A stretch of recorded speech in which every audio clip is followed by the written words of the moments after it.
Thanks for tuning in. Welcome to ARIRANG News Break, live from Seoul. I'm Han Da-eun. We begin with breaking news. North Korea has fired a mid-range Musudan missile off its east coast, but failed. To give us the latest, we connect to Geunhye at the news center. Chang-ho, what do we know so far? Yes, Dan. At 5:20 a.m. South Korea time this morning, North Korea launched a mid-range Musudan ballistic missile from the coastal town of Wonsan. Seoul's defense ministry has confirmed the launch failed. They said that they are looking into the situation and that they remain on alert, prepared for any further provocations. Reports emerged last night of activity suggesting a launch was imminent, and this comes after 3 further failed missile tests were carried out last month.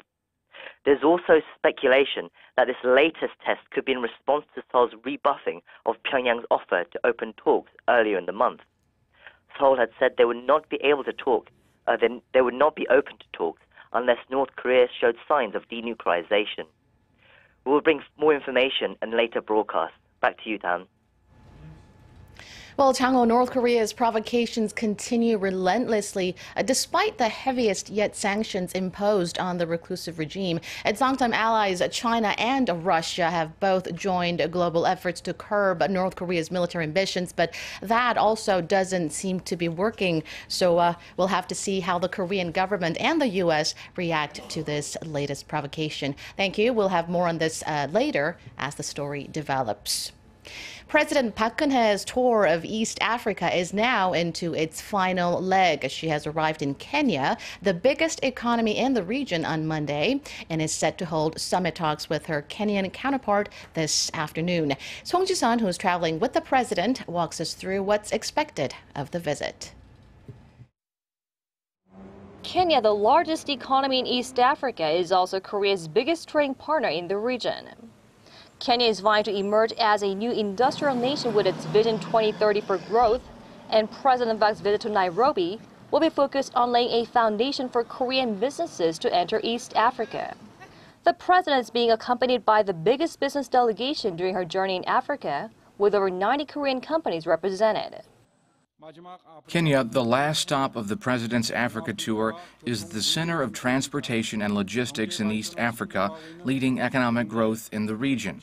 The Kenya visit will also bridge relations with neighboring countries in East Africa. The two countries are expected to strengthen bilateral ties by enhancing their relations and deepening the connections between them. President Park's visit is also historic in that her counterpart, Uhuru Kenyatta, is the son of Kenya's first president, Jomo Kenyatta, who established diplomatic relations with President Park's father, Park Geunhye, in 1964. At the time, Nairobi also thanked Korea for immediately recognizing its independence in 1963.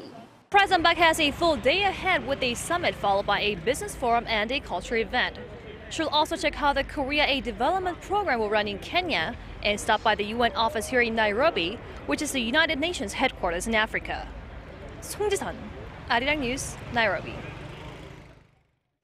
Now to the latest on the follow-up of a landmark Seoul-Tokyo agreement on Japan's wartime sexual slavery. The first preparatory committee meeting tasked with establishing a foundation for the victims of sexual slavery is set to be held this morning in Seoul.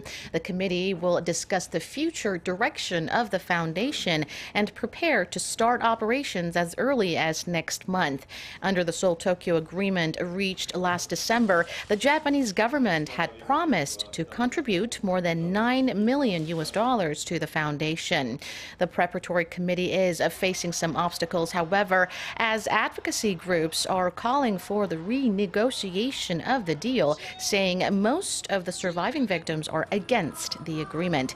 The victims argue it does not include a sincere apology from the Japanese government, nor appropriate individual compensations.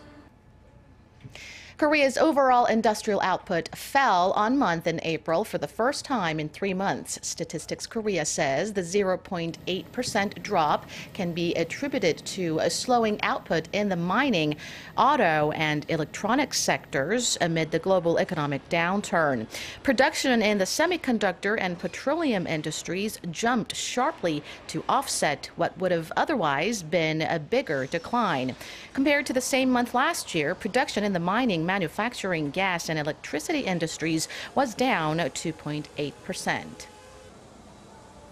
South Korea's competitiveness on the global stage is slipping. Releasing its annual ranking, one of the world's premier business and management institutions said Korea was on the brink of dropping out of the top 30.